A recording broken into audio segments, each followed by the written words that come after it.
Today, we are taking a look at the Case Cheetah Autumn Bone Deep Canyon Jig from DLT. And very quickly, I'm going to lose this pointer because, well, I'll keep it. There's just not a lot for me to point at this wrong. I don't know how well this will come up, but this looks very much like the classic, especially that side, the quote-unquote Cheetos of old, where, you know, you would get this weird swing guard colored pocket folder from Case, and it would look like a Cheeto. I've heard back in the day these were called the Cheetah because you would press the shield this doesn't have, and it would swing out automatically, assisted by a spring. This is not that way. There's hardly any play in any of it. There's no play in this guy. There's a little tiny bit.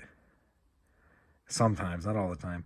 There's no play in this. I mean, this thing locks up so well that it Nick Shabazz said something about one of my favorite watches that he recommended, that it confused him, that he would pay so much more for other watches and they wouldn't do the things as well as the watch that he paid $80 for. This is almost exactly $80 from DLT. I think it is. Maybe without shipping. Not really sure because I used, no, it is. It's 70 bucks.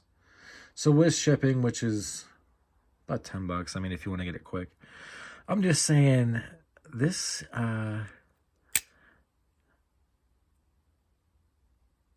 I mean, I pushed it a little bit, but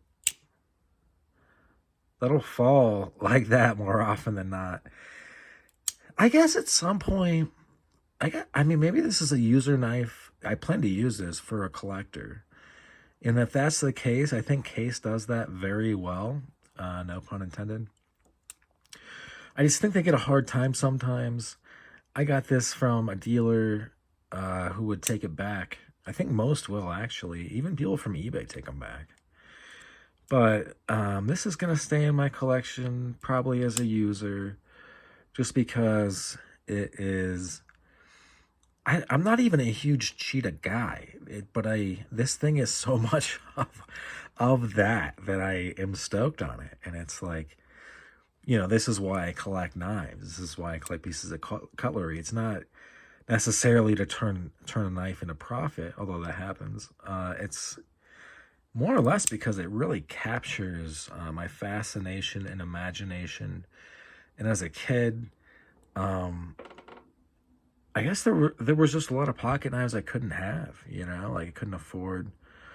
And now as an adult, like you look into it and it's something that transcends nationalities and race, you know, that like everybody on the planet had to make their own knives at some point.